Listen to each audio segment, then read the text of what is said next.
연구학회 발표가 있겠습니다. 이 학회가 마지막 학회인데요. 특수심리연구학회는 초개인화 시대에 따른 알고리즘의 활용에 대한 연구에 대해 발표한다고 해요. 준비 되셨나요?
지난 몇 달에 걸쳐 저희 학회는 최근 주목받고 있는 알고리즘의 심리학적 원리 및 심리 현상에 대해 조사하고 연구하여 소논문을 작성하였는데요.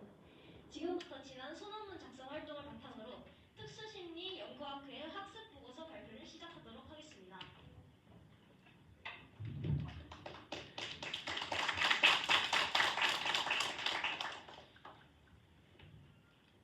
우선 발표를 본격적으로 시작하기에 앞서 영상 하나 보고 가겠습니다.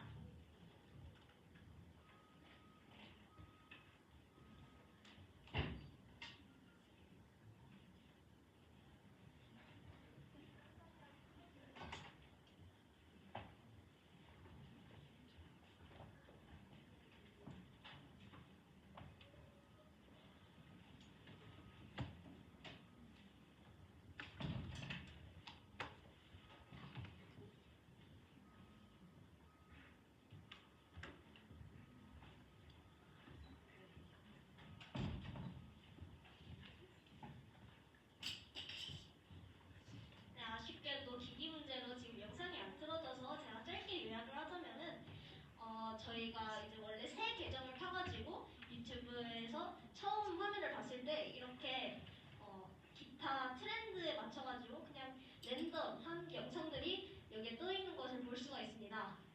하지만 이제 아이돌 영상을 몇 가지 좀 시청을 한 뒤에 보니 이렇게 메인 화면이 아이돌 영상으로 도배가 된 것을 확인할 수 있는데요. 이렇게 유튜브가 알고리즘으로 우리의 취향을 저격하는 콘텐츠를 추천해주니 당연히 우리는 시간이 가는 줄 모르게 유튜브를 보게 되겠죠. 실제로 유튜브의 최고 상품 담당자와의 인터뷰에 의하면 유튜브 시청 시간의 무려 70%가 추천 알고리즘에 의한 것이라고 하는데요. 저희 특수심리 연구학회는 이렇게 우리의 생활 속 알게 모르게 스며들어 있는 알고리즘을 심리적인 면에서 분석하고 연구하였습니다. 그럼 지금부터 본격적으로 초개인화 시대에 따른 알고리즘의 활용에 대한 발표를 시작해보도록 하겠습니다. 우리는 지금 개인화와 초개인화의 시대에 살고 있죠. 근데 개인화와 초개인화가 도대체 뭘 의미하는지 정확히 모르시는 분들이 계실 겁니다. 개인화란 소비자 데이터를 활용하여 개개인의 욕구를 충족시킬 수 있는 맞춤형 콘텐츠를 제공하는 서비스입니다.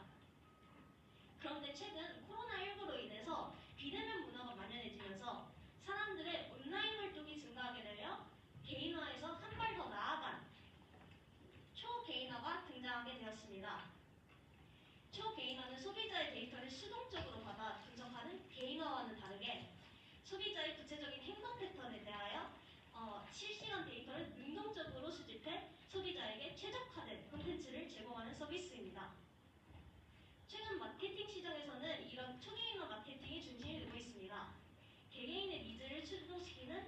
소비자 위주의 마케팅인데요.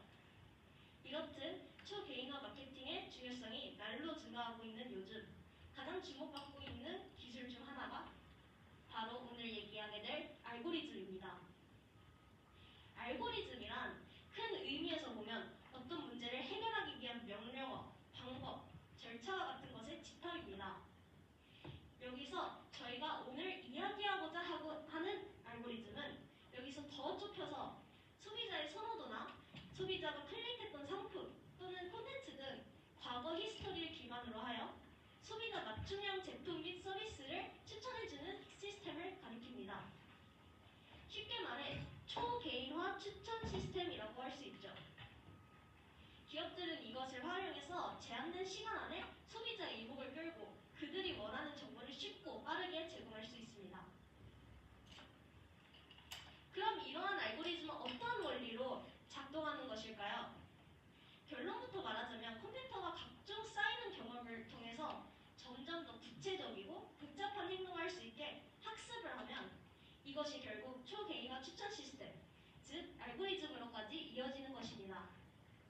저희는 이 알고리즘이 만들어지기까지 활용되는 심리학적 원리에 대해 자세히 분석하였습니다. 알고리즘의 심리학적 원리를 파헤치려면 우선 컴퓨터의 학습 과정에 대해서 파악해야 합니다. 심리학에서의 학습이란 경험을 통해서 행동이 변화하는 것을 말합니다.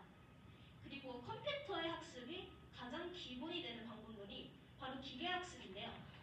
흔히 머신러닝이라는 용어로 많이 들어보셨을 겁니다. 머신러닝이란 컴퓨터가 학습할 수 있도록 정보 처리 능력을 향상시키는 과정을 통틀어서 이루는 것인데요. 이 머신러닝은 지도학습, 비지도학습, 강화학습 이 세 가지로 나뉩니다. 첫째, 지도학습이란 주어진 입력에 맞는 출력을 찾도록 하는 학습 방법입니다. 쉽게 말하면 정해진 규칙을 익히고 정답을 맞추는 학습 방법이라고 할 수 있습니다. 예를 들어 한 어린 아이에게 고양이와 강아지를 구별할 수 있도록 만들어 본다고 해봅시다.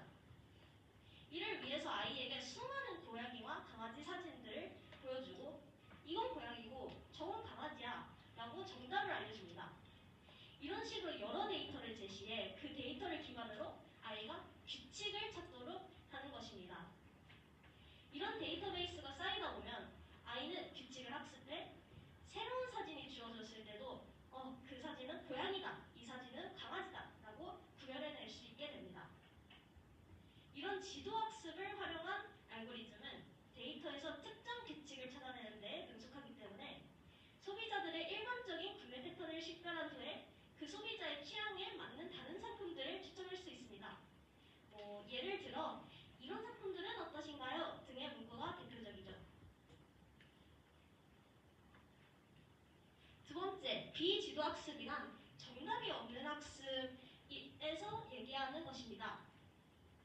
예를 들어 아까와 같이 어린아이에게 고양이와 강아지 사진들을 많이 보여주지만 이 사진들이 뭘 분류하는지에 대해서는 정확히 알려주지 않는 겁니다. 그럼 아이들은 사진들을 고양이나 강아지로 나눌 수도 있고 흰색 동물, 갈색 동물로 나눌 수도 있습니다. 이렇게 아이는 규칙을 직접 만들어내는 학습을 하게 됩니다. 이런 비지도 학습을 이용한 알고리즘은 데이터 특성에 따라 소비자를 여러 그룹으로 분류하고 세분화하는 데 능숙하기 때문에 비슷한 유형의 소비자를 찾는 데 활용됩니다. 예를 들어 나이와 성별 또는 관심사에 따라 소비자를 분류한 다음에 그룹 내 소비자가 자주 구매한 상품을 같은 그룹의 잠재 구입자에게 추천을 하는 것입니다. 다음 발표자가 이어서 세 번째 강화학습에 대해서 이야기해 보도록 하겠습니다.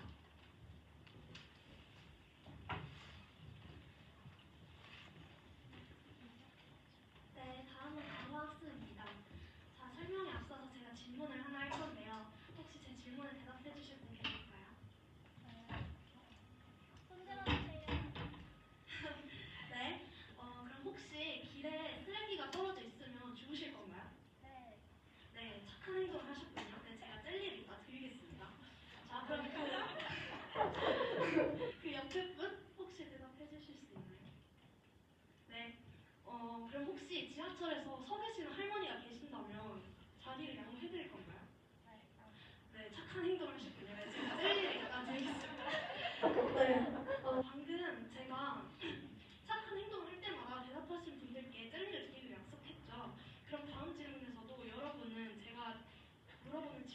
위해서 착한 행동을 할 거라고 대답을 하실 분들이 많으실 겁니다. 아마 이제 젤리를 받고 싶기 때문에 대부분 그러실 것 같은데, 네, 이게 바로 젤리라는 보상 때문에 이렇게 된 것인데요. 심리학에서는 이런 젤리랑 같은 보상을 학습을 위한 강화라고 부릅니다. 이는 학습자의 특정 행동이 지속될 수 있도록 가하는 자극이라고 보시면 되는데요. 이 강화와 더불어 처벌을 적절하게 이용하는 것이 바로 강화학습이라고 보시면 됩니다. 이 강화학습의 유명한 예시가 바로 여러분들이 잘 알고 계시는 알파고죠. 바둑과 같은 게임은 경우의 수가 너무 방대하고 정해진 하나의 답이 없다는 것이 특징입니다. 그래서 이러한 상황에서 활용하는 기계학습법이 바로 강화학습인데요. 컴퓨터가 둔수가 좋았을 때 플러스 1점, 즉 보상을, 컴퓨터가 둔수가 좋지 않았을 때 마이너스 1점, 즉 처벌을 부여하는 등 적절한 피드백을 통해서 최적의 수를 둘 수 있도록 유도해주는 것입니다. 이런 강화학습은 방대한 경우의 수를 고려하기 위해서 사용되고 알파고와 같이 복잡한 알고리즘을 구현하기 위해서도 활용됩니다. 지금까지 컴퓨터의 알고리즘의 원리를 알아보았다면 이제 우리는 알고리즘을 접했을 때 우리에게 어떤 심리적 반응이 일어나는지를 간단히 알아볼 건데요. 우리가 알고리즘을 접하게 되면 우리는 조작적 조건 형성이라는 심리적 반응을 겪게 됩니다. 이게 말이 너무 어려운데 쉽게 설명하면 아까 제가 말한 강화, 즉 보상이라는 개념을 연결지어서 설명할 수 있습니다. 대표적인 예시로는 스키너의 생쥐 상자 실험이 있는데요. 이 스키너의 상자 안에는 생쥐가 한 마리 들어 있습니다. 근데 이 스키너 상자는 이 생쥐가 레버를 누르는 행동을 할 때마다 먹이가 나오게 설계되어 있습니다.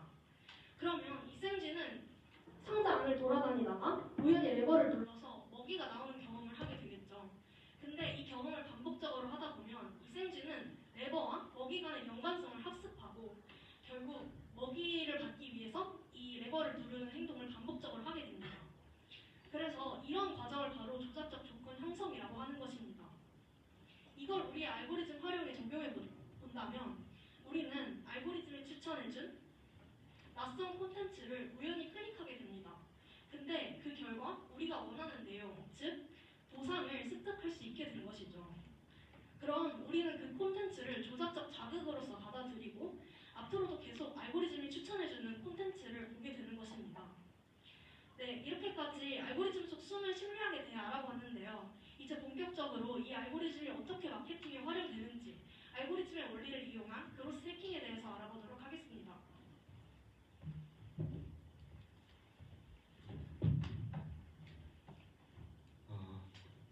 초개인화가 심화되고 인터넷의 발달이 더해짐으로 인하여 기존의 마케팅에는 제품을 판매하기 부족할 때 션 앨리스는 인터넷을 이용하여 개인들에게 맞추는 새로운 개념의 그로스 해킹을 제시했습니다.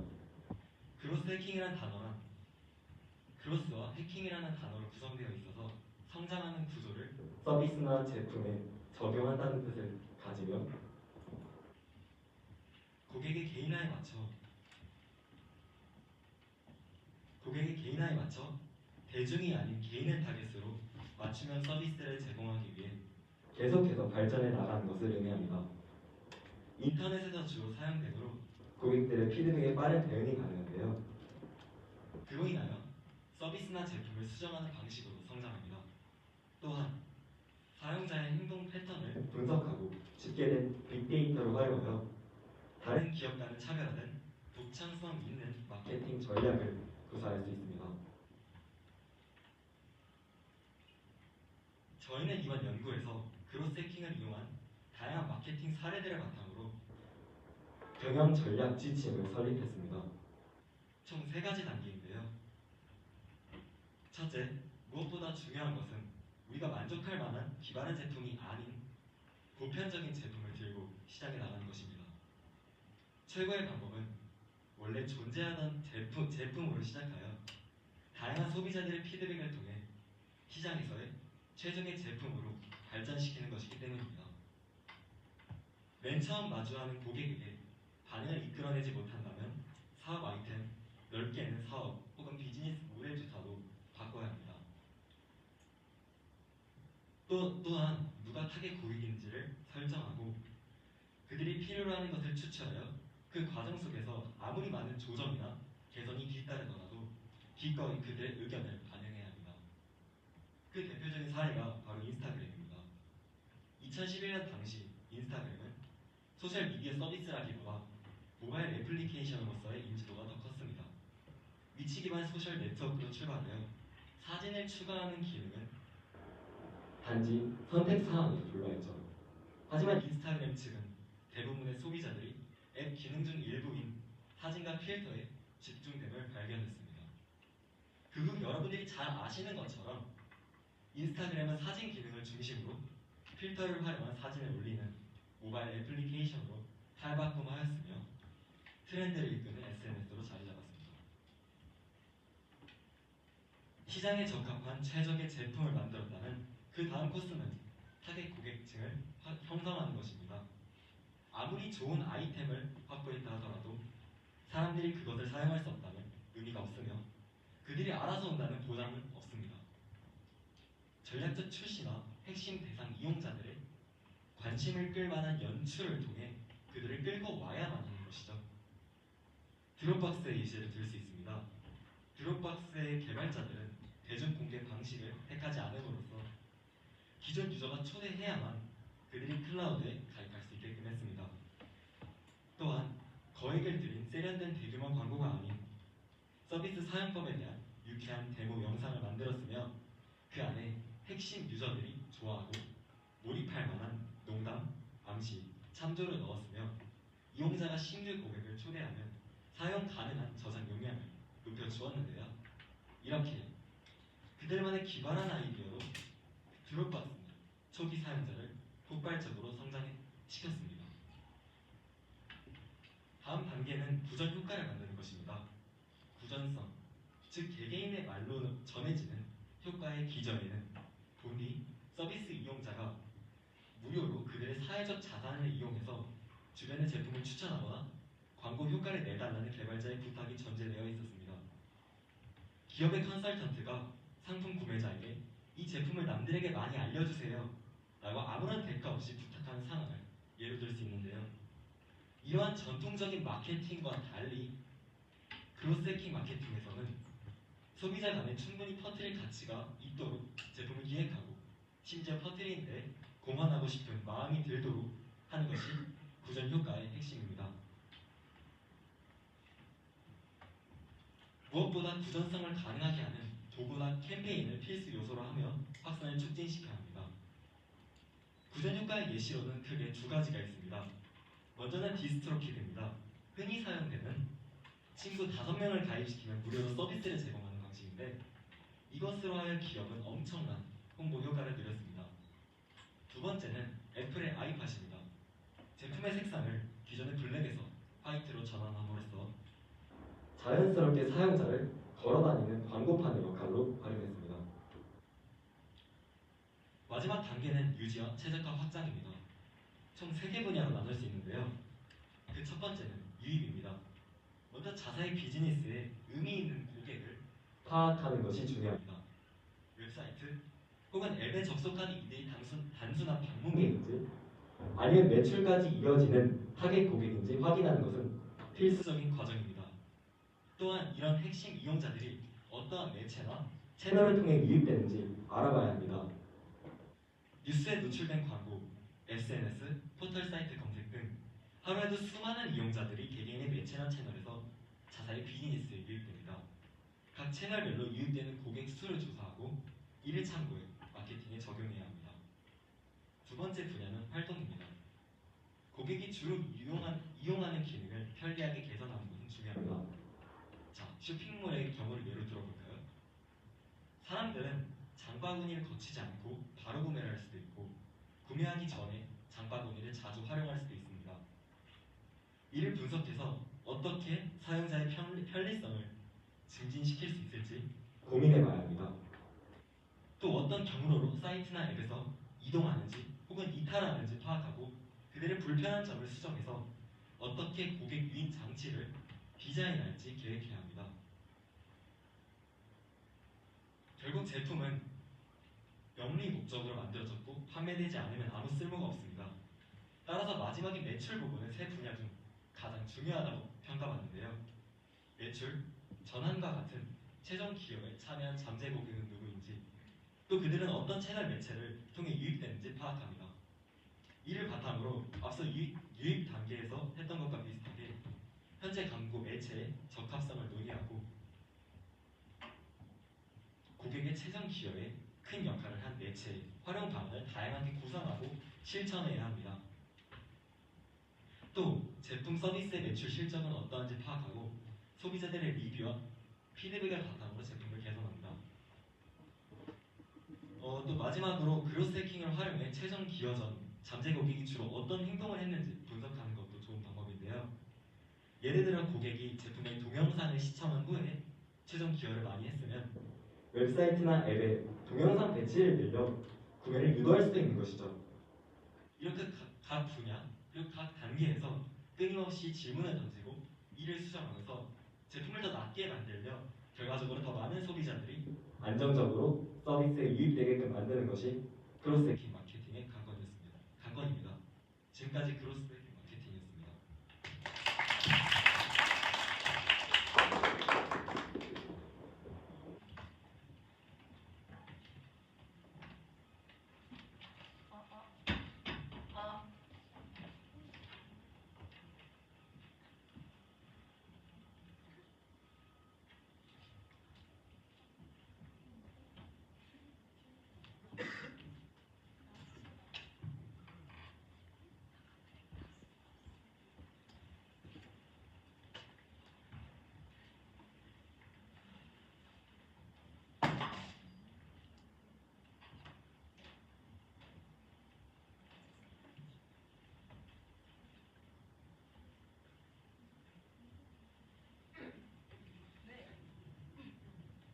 네, 안녕하십니까. 다음 발표를 이어서 맡게 될 1학년 7반 박지호라고 합니다. 잘 부탁드리겠습니다.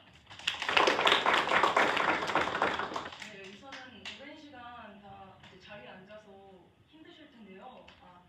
저희가 마지막 순서의 발표인 만큼 더 집중해서 들어주신다면 보다 원활하고 유익한 발표 될 수 있을 것 같습니다. 여러분 모두 그렇게 해주실 수 있으시죠? 네. 열띤 호응 감사합니다. 네, 그러면 바로 이어서 그렇다면 이제 알고리즘의 부정적인 영향으로 생겨난 몇 가지 현상을 소개해 보도록 하겠습니다. 네, 목차는 이렇게 총 에코 체인버 필터 버블, 칵테일 파티 효과, 결론 총 4가지 순서로 진행될 예정입니다. 본격적인 내용은 본론으로 들어서서 이제 슬슬 시작하도록 하겠습니다. 우선은 이제 첫 번째로 에코 체인버에 대해서 먼저 설명을 드리도록 하겠습니다. 여러분, 그 전에 여러분은 에코 체인버라는 용어에 대해 잘 알고 계신가요? 에코 체인버는 본래 방송이나 녹음 시 잔향감을 주기 위해 인공적으로 메아리를 만들어내는 방을 뜻하는 단어입니다. 이는 동시에 같은 뜻을 가진 사람들끼리 모여 서로 공감대를 형성하는 것이 메아리처럼 여러 번 반복해 울려 퍼지면서 점차 굳어지고 또 급진화되는 것을 의미합니다. 우리는 이러한 현상을 하나의 거대한 울림방이라고 부를 수 있습니다. 울림방의 크기는 제약이 없으나 메아리는 결국 계속해서 되풀이될 뿐이니까요. 21세기 인터넷상 소통에는 명확한 단점이 몇 가지 존재합니다. 여기서 우리는 방금 앞서 언급했던 울림방, 즉 에코 체인버에 대해 다시 한번 생각해 볼 필요가 있습니다. 인터넷을 통해 다양한 정보가 제어 없이 공유되자 동시에 소위 비전문가의 수도 비약적으로 증가했습니다. 이러한 비전문가들은 해당 분야에 대한 전문적인 지식을 지닌 실제 전문가들과는 달리 인터넷상에 공유된 정보를 바탕으로 하여 자신의 신념을 마구잡이로 주장하곤 합니다. 그리고 만약 이러한 비전문가들을 중심으로 하는 에코체인버, 즉 울림방이 계속해서 만들어진다면 별 다른 근거조차 없이 거짓된 정보가 퍼질 가능성이 매우 증가하게 됩니다. 물론 또 다른 단점도 몇 가지 존재합니다. 바로 소통의 본질적인 기능에 일부 오류가 발생한다는 점인데요.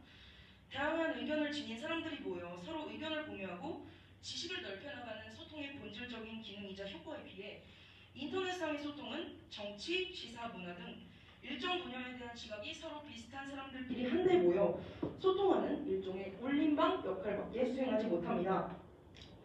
그리고 이러한 울림방의 기본적인 기능과 아예 반대되는 개념이 바로 광장입니다. 광장은 울링방과 마찬가지로 크기에는 별다른 제약이 없으나 명확한 차이점이 한 가지 존재합니다.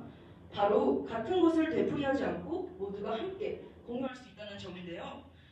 결론적으로 이러한 인터넷 소통의 한계점, 즉 에코체인버는 사람들에게 스스로 자유로운 의견의 공유가 이루어지는 광장의 중심에 존재한다는 착각을 불러일으키게 됩니다. 네, 저희는 여기서 이와 관련된 한 가지 개념을 더 추가적으로 소개해드리고자 합니다. 여러분은 필터 버블에 대해 알고 계신가요? 많이 생소한 단어일 수도 있는데요.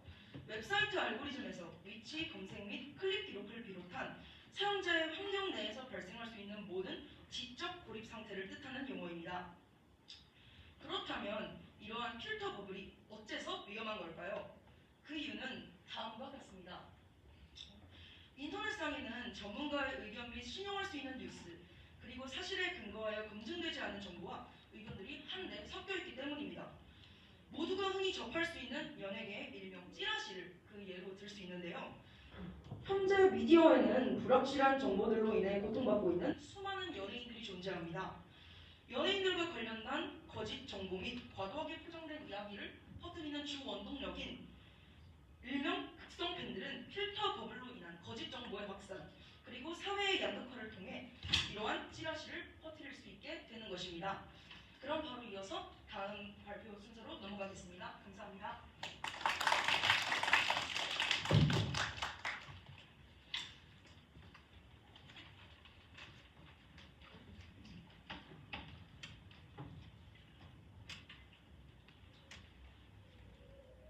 네, 그럼 바로 이어서 칵테일 파티 효과에 대해서 설명을 드리도록 하겠습니다. 일단 칵테일 파티라니 여러분들 지금 어떤 느낌이 드시나요? 해당 효과는 이전 소개해드린 여러 개념들과는 다르게 이러한 알고리즘을 보완하는 데 있어서 간접적인 영향을 미친 현상이기도 한데요. 이는 여러 사람들이 모여서 어떠한 이야기를 할 때 이제 자기의 관심사, 즉 오직 자기의 관심이 가는 이야기만 골라서 듣는 그런 현상을 의미합니다. 사람은 종일 주위에서 들려오는 각종 소음을 귀를 통해서 듣곤 하죠. 그렇다고 모든 소리를 사람들이 지각을 하는 것은 아닙니다. 사람은 자신에게 필요한 정보라고 생각이 될 때 해당 소리만을 선택적으로 받아들이기 때문인데요. 이 현상을 심리학적인 용어로는 선택적 지각이라고 합니다. 뉴사이언티스트 연구팀에서 진행한 한 실험에 의하면 다양한 목소리가 귀에 들어올 때 뇌는 그 수많은 목소리들 중에서 오직 한 가지만 골라서 처리한다는 것이 증명된 바 있습니다. 뇌는 이제 그 실험의 세부적인 내용은 이러한데, 일단 환자에게 남녀 두 사람이 서로 다른 문장을 동시에 말하는 녹음본을 들려주었고요. 그리고 중간에 특정 단어가 나오면 그 사람 목소리에만 집중하라 라고 이렇게 명령을 내린 바 있습니다. 처음에는 둘 중 어느 한쪽의 목소리만 들을 수 있었고, 그리고 그 대상은 환자마다 달랐습니다. 하지만 그 사전에 얘기했던 그 특정 단어가 나왔을 때는 모두 그 단어를 말하는 사람의 목소리만을 기억했다는 연구 결과가 도출된 바 있는데요. 이러한 실험 결과는 사람들이 이제 듣고 싶은 말만 듣는다라는 사실로 입증된 사례가 있습니다. 해당 화면은 대부분의 사람들이 아주 자주 시청하고 또 즐겨보는 먹방 영상들이 유튜브 알고리즘으로 인한 칵테일 파티 효과에 영향을 받은 모습입니다. 쉽게 말해서 계속해서 먹방 영상을 시청할 시 유튜브의 알고리즘 시스템은 자동적으로 사용자에게서 계속해서 먹방과 관련된 영상만 이렇게 쭉 보여주는 것인데요. 이러한 알고리즘 시스템은 사용자들 스스로가 선택적으로 필요한 정보를 받아들이기도 이전에 미리 이를 파악하고 이렇게 배치를 시키는 것을 나타냅니다. 네, 그럼 결론으로 들어가겠습니다. 모든 정보가 알고리즘에 의해 선별되는 세상 속에서 우리는 에코체인버, 필터버블, 그리고 그러한 것들에 쉽사리 빠져들 수 있는 것은 사실입니다. 알고리즘은 심리적인 현상과 높은 연관성을 지니고 있습니다. 동시에 이는 경영이나 마케팅, 그리고 뿐만 아니라 우리 일상생활 속에서도 흔히 접할 수 있는 다양한 분야에서도 쉽게 발견할 수 있습니다. 거대한 소셜미디어 사이트인 유튜브를 비롯하여 많은 사람들이 사용하는 어플리케이션에서도 이를 발견할 수 수 있는데요. 하지만 그와 동시에 여러 단점들 또한 존재합니다. 앞서 말씀드린 에코체인버, 필터버블, 그리고 칵테일 파티 효과가 그 예시인데요. 인터넷의 발전으로 높은 수준의 정보력을 가지게 되었지만 우리는 그와 동시에 정보의 홍수 속에서 매우 선택적으로 정보를 선택하고 그리고 습득할 수밖에 없습니다. 즉 한쪽으로 치우쳐진 정보로 이루어진 세상이 아닌 다양한 의견이 공존하면서 그 속에서 복잡한 세상을 이해하고 헤쳐나가기 위해서는 스스로가 온라인에서 마주치는 정보에 대한 분별력을 지니는 것이 중요하다고 생각했습니다. 즉 알고리즘으로 인한 정보 편식을 막기 위해서는 다양한 요소가 개입하고 있다는 사실을 인지하며 동시에 자신의 성향과 맞지 않는 정보라고 하더라도 이것을 아예 배척하는 태도로 일관하는 것이 아니라 주체적으로 찾아보려는 노력이 필요하다는 것입니다. 자신의 신념에 집착하지 않는 것, 그리고 근거 정보에 대한 확실한 신념을 지니고 있다 할지언정 명확한 증거에 의한 모순이 발견되었을 때는 이를 기꺼이 버리는 것 또한 중요하다고 저희 학회는 결론을 짓게 되었습니다. 이상 특수심리연구학회의 발표였습니다.